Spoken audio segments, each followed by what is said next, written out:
México será sede por primera vez de los Juegos Latinoamericanos de Policías y Bomberos que se realizarán del 17 al 25 de noviembre en la Ciudad Deportiva de la Magdalena, Mixhuca.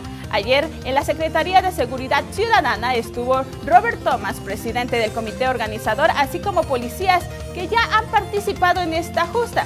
Esto es lo que nos comentan.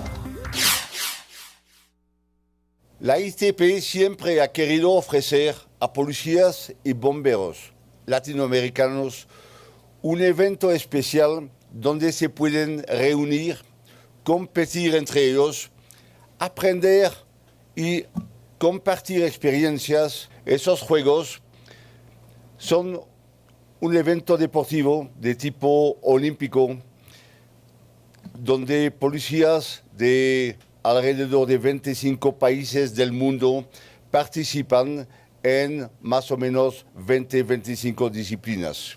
Yo creo que el conocer compañeros que se dedican a lo mismo de otros países, el poder dar nuestros puntos de vista en cuanto al trabajo, en el que a final de cuentas somos hermanos porque nos dedicamos a lo mismo y muchas veces no lo sabemos hasta que tenemos este tipo de oportunidad deportiva para conocernos y darnos cuenta que a final de cuentas nuestro trabajo es el proteger y servir a la ciudadanía.